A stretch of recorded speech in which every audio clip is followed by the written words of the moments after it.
Hey, before we get going, we have a quick favor to ask. If you enjoy the show, please give us a 5-star rating and a quick review. Also, be sure to subscribe wherever you get your podcasts. This helps people find us. Let's start the show. Welcome back to the Wine Podcast for everyone. Today we're going to talk about making inexpensive wine taste better. This episode is all about decanting wine. Why, when, and how to do it. We will be reviewing today's featured wines before and after decanting. Chuck has a Primitivo from Italy, and I have a red organic blend from Spain. Both sell for around $10. We will be doing the reviews up front today, then tasting the wines again at the end of the episode after they've been decanted. For my wine, I've got Honoro Vera Organic 2020 from Spain. It's dry, features dark cherry, raspberry, and some really warm spices. For an old world Spanish wine that's usually not something I would gravitate towards, I really liked it. It's juicy, it's well balanced, its fruit is present but not overwhelming. I would definitely serve this one with food. The tannins are firm. Not overpowering, but they just need a little counterbalance. But I think on the decant, it's actually going to really help with those, the firmness of those tannins. And I think it's going to turn out really well. Also a great value, around $10. Honoro Vera 2020 Organic Red Blend from Spain, $10.90, 4 out of 5 stars. I was at the liquor store and I saw this bottle of Primitivo by Fantini. Now, Fantini is the maker of my house red, their Sangiovese. I buy it all the time, recommend it all the time. So I thought I'd try this one out. It's $10.05, so still in the value price range. Didn't love it though. I got a lot of blackberry smokiness, like a campfire kind of smokiness, and purple grape kind of taste to it. So it tastes like pretty young. It has a very low acidity and mild tannins. So it wasn't too balanced. It didn't have a lot to it. Very juicy, not as like wine structured. Out of the bottle, it's what a lot of people would call a little flabby. And I think that's just because of the low acidity and the tannins. It's not very oaky particularly either. So I think it just needs maybe a decanting. We'll try later in the episode. But off the bat, Fantini Primitivo 2020, $10.95, 2 out of 5 stars. So Chuck, on any given day of the week, do you decant your wine? Not usually, no. Yeah, me neither. But there is a good reason to do it. I think everybody assumes that you only decant old wine. Is that fair? Yeah, for sure. It makes the most sense. And you only see the decanters come out in fancy settings too. Yeah, that's true. So old wine and young wine can both benefit from decanting, but the benefits are quite different. So when you have an old wine, why would you decant an old wine versus why would you decant a new wine? And what are you looking to get from each of those plays? Yeah, that's the question of the episode. So on an old wine, it's had a lot of time to mature in the bottle. So it's getting better and better and better. Two things you want to do when you're decanting old wine is the same reason why you decant wine at all is to introduce some air into the wine. But because it's such an old wine, it doesn't need a lot of air. It just needs to open up. It needs to, when they talk, you've probably heard about wine breathing. Breathing, yeah. Yeah, the breathing is just allowing the wine to interact with the air, and that just helps open it up. The flavors, the aromas kind of bloom, but air is also working against wine because it starts to break it down. So old wines do not need a lot of time in the decanter. The second benefit of decanting old wine is getting rid of some sediment because there's going to be junk at the bottom of the bottle because it's just been aging so long. And when you there may be some cork pieces too, right? There could be. I hope not, but I have seen that. There's definitely sediment at the bottom of the bottle. And we want to split those two out. And as you decant it, you can sort of see as you pour the bottle off where the sediment is starting to get close to coming out of the neck of the bottle, and you stop there. That's really the benefit for the old wine. But on the young wines, it actually can change the wine entirely, and you can make an inexpensive wine taste a little bit more pricey. So if you're decanting a cheap red, well, first off, no one decants whites, right? You can. It's not going to do a lot. There's some aged whites that I've seen in decanting. I don't think it does a lot personally, but it's let's call it 95% red. Okay. So if you're going to age or rather decant a young red wine, what am I hoping to happen? I think my experience is it just gets a little brighter and the fruit and the aromas are a little more clear. So it's just going to, again, at the risk of using some wine words, it's going to breathe and it's going to open up. Like it's just going to reveal itself a little bit more rather than just coming right out of the bottle. And that's because we're introducing oxygen and air to the wine. So it's, again, breathing and shows its best qualities. Do you own a decanter? Not officially, I don't. You don't need one, do you? Exactly. To decant? Do you? Exactly. No. You don't need a wine decanter. What do you use? So I make beer at home as well. So I happen to have an Erlenmeyer flask. What is which that? is it's basically the shape of a cartoon science-y chemistry lab flask where it's really wide at the bottom and then it narrows up at the top like a volcano, and then it's like a big triangle. Oh, is that what we think of as like a beaker in the movies? It's like a beaker. Oh, I love that idea. That's perfect. 1 second, it's right here. How do you describe that? No, you described it perfectly. It's a triangle with a narrow mouth. And that's what matters for a decanter is it has a wider base and a flared or a wider base with a narrowing mouth and a spout. That's a perfect beaker.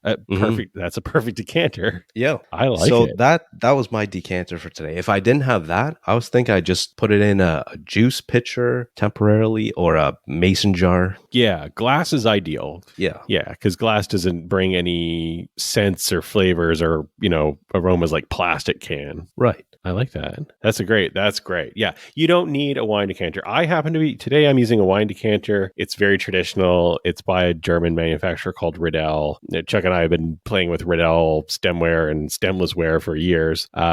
This is my favorite. It's a single bottle decanter. You can get the doubles for the magnums. I tend to break it out more for my older bottles, but I really should, and I encourage everybody to bring it out on your average day and try inexpensive red. It can make a difference.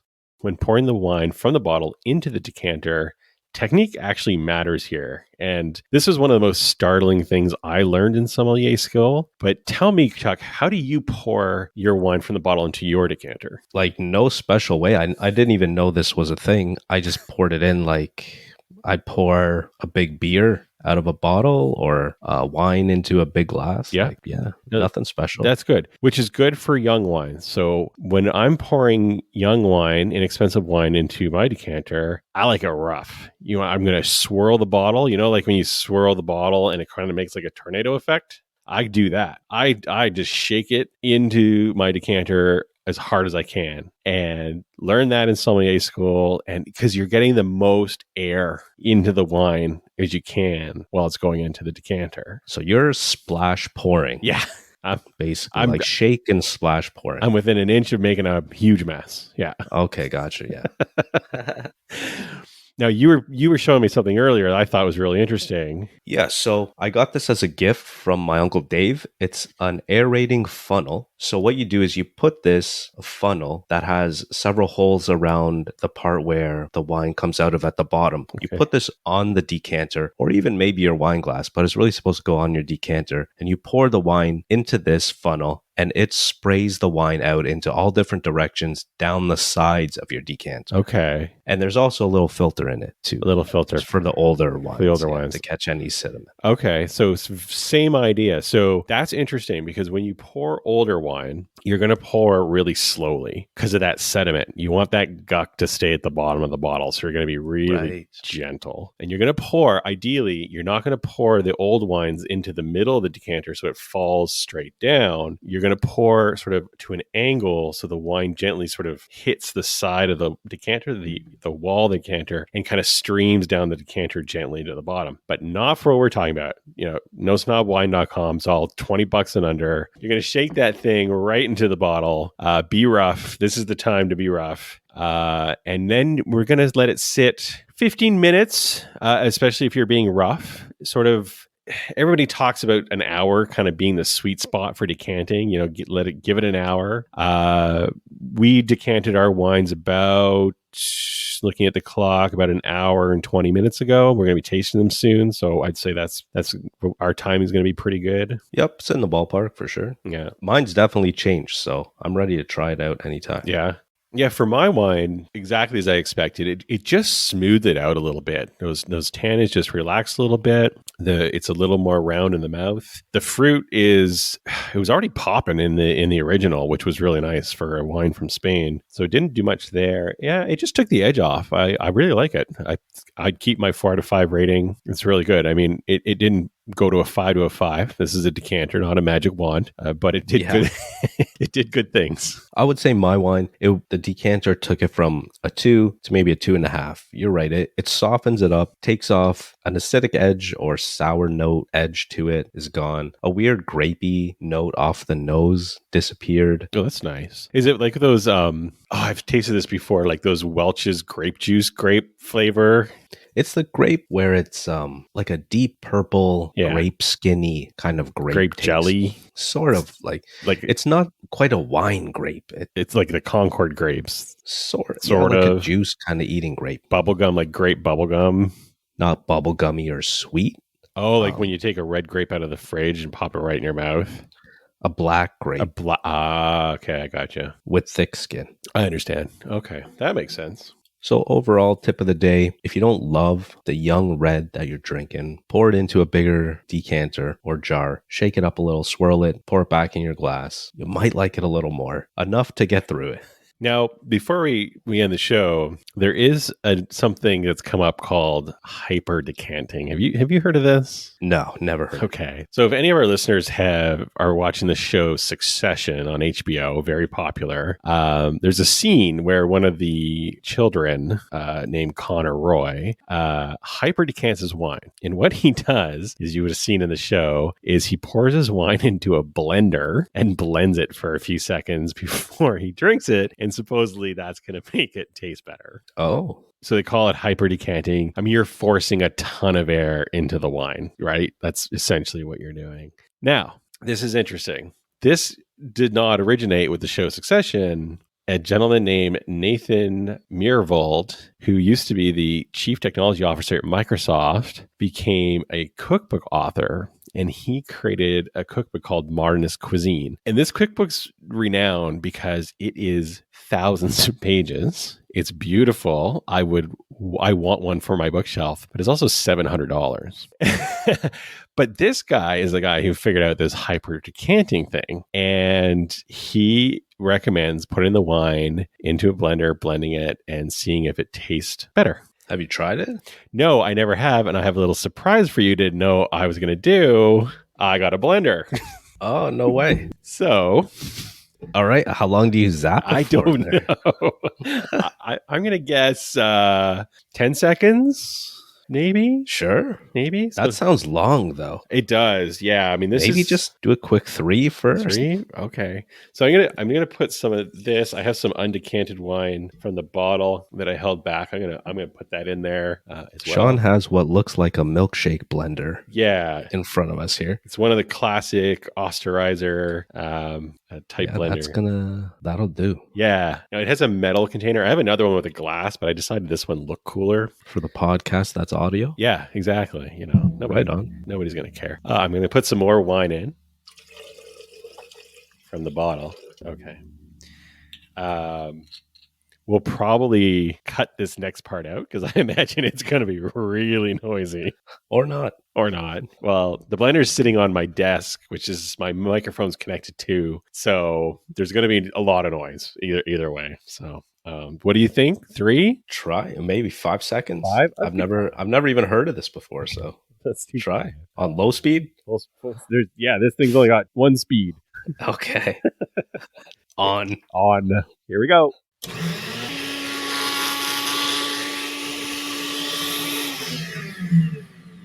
Okay, it's gotta be all frothy now, right?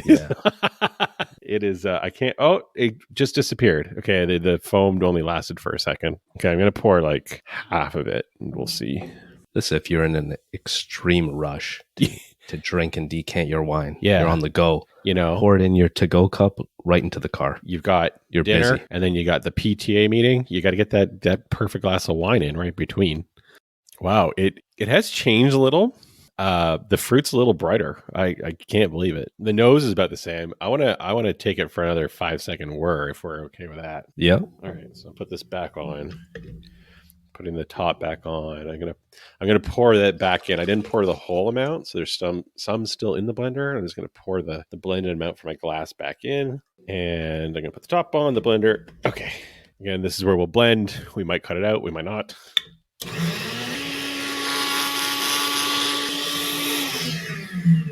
All right.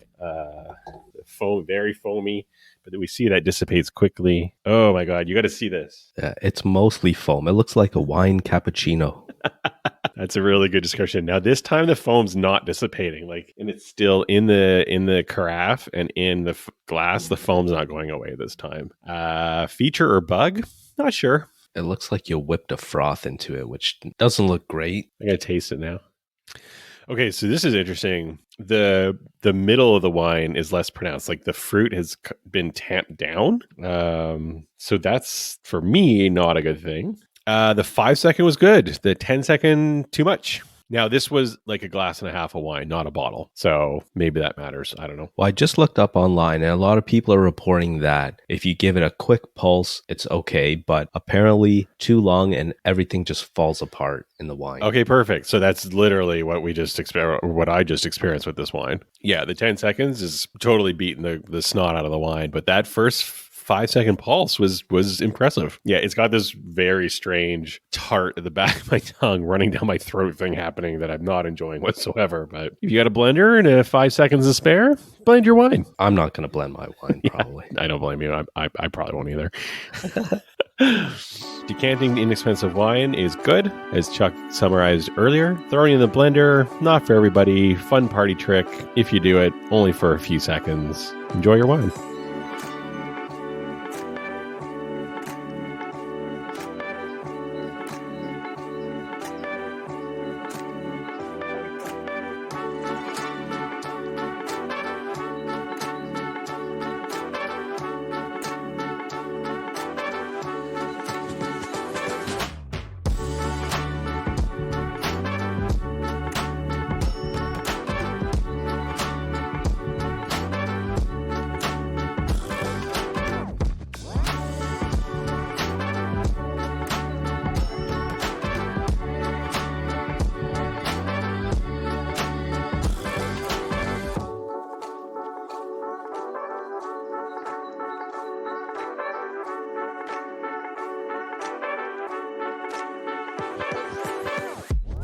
We hope you enjoyed this episode of the Wine Podcast for Everyone. Be sure to rate and review us wherever you get your podcasts, as it helps other people find us. Yeah, tell your friends about the podcast. We know they drink wine too. For more information on any of the wines we discuss, go to nosnobwine.com or check the show notes for links. The Wine Podcast for Everyone is a production of No Snob Media.